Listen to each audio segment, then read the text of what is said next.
Hi everyone, this is Asif Rahman. Welcome back to my YouTube channel Behind Perception.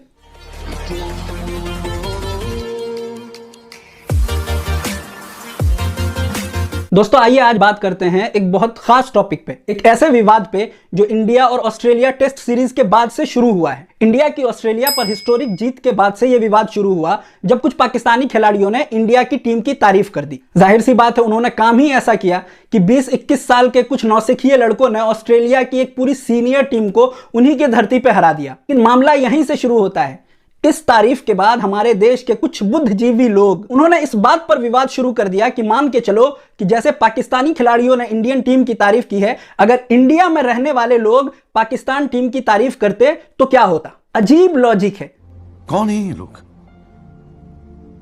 कहां से आते हैं? मान के चलिए अगर इन्हीं हालात में पाकिस्तान के कुछ नौजवान खिलाड़ियों ने यह सीरीज जीती होती तो हो सकता है कि इंडियन टीम के पूर्व खिलाड़ी या जो भी इंडियंस हैं वो भी उनकी तारीफ करने पर मजबूर हो जाते। लेकिन मसला क्या है कि हमारे यहाँ के कुछ लोगों का देश प्रेम ऐसे ही वक्त में जागता है और वो हमें ही ज्ञान देने लग जाते हैं। और हमारे देश में रहने वाले कुछ लोगों को पाकिस्तानियों का दिल बहुत बड़ा लगने लगता है। उनको लगता है कि देखिए उनके यहाँ कितनी टॉलरेंस है। पूरा साल गुजर जाता है लेकिन उनके मुंह से आप अपने देश भारत के लिए कभी टॉलरेंस शब्द का नाम नहीं सुनेंगे। उनको कभी अपने देश में अच्छाइयां नजर नहीं आएंगी। उनको ऐसे पॉजिटिव लोग नजर नहीं आएंगे जो हर अच्छी चीज की तारीफ करते हैं। ऐसे लोगों को सिर्फ कुछ पाकिस्तानी खिलाड़ी या पाकिस्तानी लोग नजर आते हैं जो इंडियन क्रिकेट टीम की तारीफ करते हैं अपने फायदे के लिए। ऐसे लोगों से कहना है कि अगर इस वक्त में हिंदू मुसलमान का ही कोई एंगल निकालना था तो उन पाकिस्तानियों का एग्जाम्पल देने के बजाय आप मोहम्मद सिराज का एग्जाम्पल दे सकते थे और कह सकते थे कि मोहम्मद सिराज जैसा एक खिलाड़ी जो एक ऑटो ड्राइवर का बेटा है वो भी इंडियन टीम को रिप्रेजेंट कर सकता है, इंडिया को रिप्रेजेंट कर सकता है और अपने देश का नाम रोशन कर सकता है। और उसके साथ साथ आप ये भी कह सकते थे कि एक गरीब परिवार का हिंदू बच्चा नटराजन भी अपने देश को रिप्रेजेंट कर सकता है, ऋषभ पंत भी कर सकता है, शुभमन गिल भी कर सकता है, वॉशिंगटन सुंदर भी कर सकता है। कि नहीं, आप नहीं करेंगे क्योंकि आपको इसमें कोई फायदा नहीं होगा, आपको निगेटिविटी फैलाने का मौका नहीं मिलेगा। इसीलिए आप हिंदू मुस्लिम का एंगल निकालेंगे और वो भी ऐसे मामले में जिस मामले पे बात करते हुए भी शर्म आती है लोगों को। आप मोहम्मद सिराज की कहानी नहीं बताएंगे लोगों को कि एक अकेले मोहम्मद सिराज की वजह से कितने मुसलमान नौजवानों का हौसला बढ़ा होगा कि वो भी करके आगे बढ़ सकते हैं और अपने देश का नाम रोशन कर सकते हैं और उनको भी बराबर का मौका मिलेगा इस देश में अपना नाम रोशन करने, अपने परिवार वालों का नाम रोशन करने का मौका उनको बराबर मिलता है। ये सारी चीजें आप नहीं बताएंगे। आप बात करेंगे उन लोगों की, उन पाकिस्तानियों की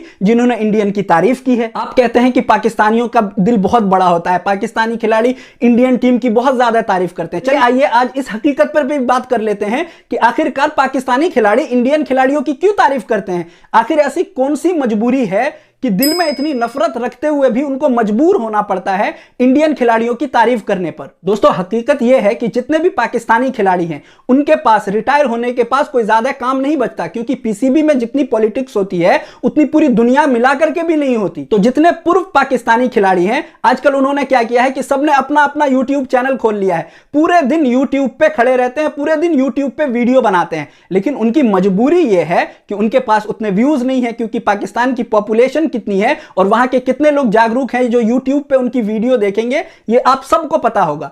अब मुद्दा यह है कि अगर वो इंडियन की तारीफ नहीं करेंगे तो इंडियन भी उनकी वीडियो नहीं देखेंगे। तो इसीलिए सिर्फ और सिर्फ व्यूज के लिए, सब्सक्राइबर के लिए और इंस्टाग्राम पे फॉलोवर के लिए, ट्विटर पे फॉलोवर के लिए उनकी मजबूरी है कि इंडियन खिलाड़ियों की तारीफ करना। अगर वो इतने बड़े दिल के होते तो आप सबको याद होगा कि पाकिस्तान में एक हिंदू खिलाड़ी था, दानिश कनेरिया, उनका भी यूट्यूब चैनल है और उन्होंने अपने वीडियोस में पता नहीं कितनी बार कह दिया है कि जब वो क्रिकेट टीम में थे तो उनके साथी खिलाड़ी उनसे बात करना पसंद नहीं करते थे, उनके साथ खाना नहीं खाते थे। और इस हकीकत पर से दानिश कनेरिया के अलावा पाकिस्तान के तेज बॉलर शुएब अख्तर ने भी बात की है। और अगर यकीन ना हो तो उनके YouTube चैनल पे, शुएब अख्तर के YouTube चैनल पे जाकर के देख लीजिएगा उन्होंने दानिश कनेरिया से रिलेटेड कौन कौन सी बातें की है कि किस तरीके से पाकिस्तानी खिलाड़ी बस में उनके साथ नहीं बैठते थे, उनके साथ खाना नहीं खाते थे, उनसे टीम मीटिंग में बातें नहीं होती थी, उनको टीम मीटिंग में बुलाया नहीं जाता था। इतना बड़ा दिल है पाकिस्तानियों का। और बात कर लेते हैं खुले दिल की कि हमारे देश में कितने खुले दिल के लोग रहते हैं कि मस्जिद से निकला हुआ 2 बच्चा इरफान पठान, यूसुफ पठान इंडियन टीम की तरफ से खेलने लगता है। मोहम्मद शमी पर आरोप लगता है, लेकिन पूरा देश उसके साथ खड़ा हो जाता है और कोई यह नहीं कहता कि मोहम्मद शमी ने गलत किया। लेकिन हमारे देश में टॉलरेंस और इंटॉलरेंस को लेकर के इतनी पॉलिटिक्स होती है कि हम खुद कंफ्यूज हो जाते हैं कि पता नहीं क्या हो रहा है हमारे देश में और क्या चल रहा है हमारे देश में।